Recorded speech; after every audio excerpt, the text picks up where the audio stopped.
ดูจิตต้องดูอย่างไรสวัสดีทุกท่านที่กำลังฟังธรรมะในวันนี้หัวข้อที่เราจะสนทนากันคือดูจิตต้องดูอย่างไรคำถามนี้สำคัญมากเพราะหลายคนเมื่อเริ่มฝึกสติอยากดูจิตอยากรู้จิตแต่กลับกลายเป็นว่าไม่ได้ดูจิตจริงๆกลับไปหลงในจิตกลายเป็นจิตเสียเองก่อนอื่นเราต้องเข้าใจคำว่าดูจิตคืออะไร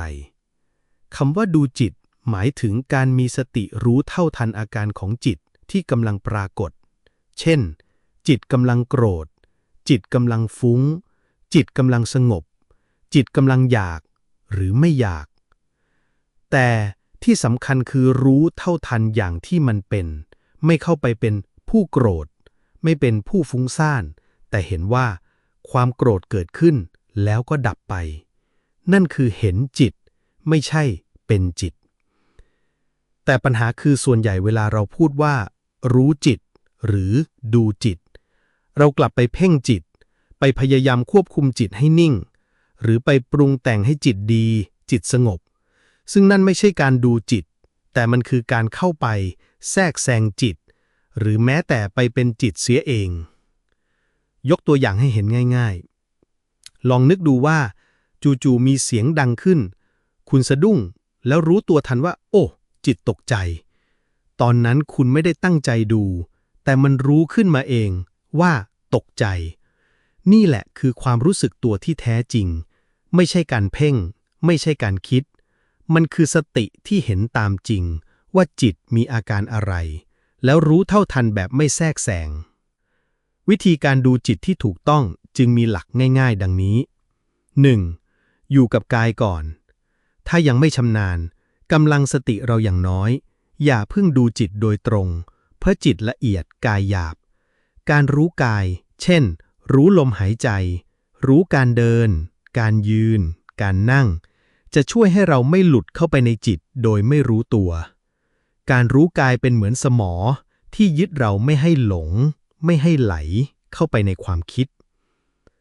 2. เมื่อจิตมีอาการใดๆเกิดขึ้นเช่นหงุดหงิดไม่พอใจเบื่อเซ็งตื่นเต้นให้รู้ทันว่ามีอารมณ์นั้นเกิดขึ้นไม่ใช่ไปพยายามดับมันแค่รู้ว่าจิตกำลังหงุดหงิดไม่ใช่ฉันกำลังหงุดหงิด 3. ดูจิตด้วยใจที่วางเฉยไม่ใช่ดูเพื่อจะไปควบคุมให้มันดีหรือไม่ให้มันฟุ้งเพียงแค่รู้ว่าตอนนี้ฟุ้งตอนนี้สงบตอนนี้ลังเลแล้วจิตจะเรียนรู้เองว่าทุกอาการล้วนเกิดแล้วดับไป 4. มีความต่อเนื่องแต่ไม่บังคับการดูจิตไม่ใช่การบังคับให้ต้องรู้ตลอดเวลาแต่ให้ฝึกรู้บ่อยๆโดยเฉพาะเวลาที่จิตมีแรงเช่นตอนโกรธตอนอยากให้ฝึกรู้ตอนนั้นจะได้เห็นว่าอารมณ์เหล่านั้นเกิดขึ้นเองดับเองและที่สำคัญคือมันไม่ใช่ตัวเราสรุปให้เข้าใจง่ายๆการดูจิตที่ถูกต้องคือการมีสติรู้เท่าทันอาการของจิตตามที่มันเป็นไม่เข้าไปเป็นจิตไม่ปรุงแต่งไม่บังคับไม่กลัวไม่หลงไม่ผลักไสไม่พยายามทำให้มันดีแค่เห็นตามจริงว่า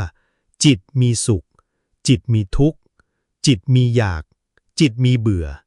แล้วทั้งหมดก็เป็นเพียงสิ่งที่เกิดแล้วดับไปขอเชิญท่านลองฝึกดูจิตง่ายๆด้วยตัวเองในชีวิตประจำวันเช่นตอนขับรถแล้วเจอคนตัดหน้ารู้ทันว่าจิตโกรธตอนนั่งเฉยๆแล้วคิดฟุ้งซ่านรู้ทันว่าจิตฟุ้งขณะที่ฟังธรรมะอยู่แล้วรู้สึกสงบก็รู้ว่าจิตสงบฝึกแบบนี้ไม่ต้องบังคับไม่ต้องเก่งแค่มีใจอยากรู้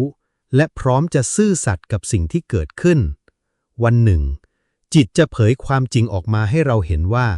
แท้จริงแล้วจิตก็ไม่ใช่ของเรามันเกิดดับตามเหตุปัจจัย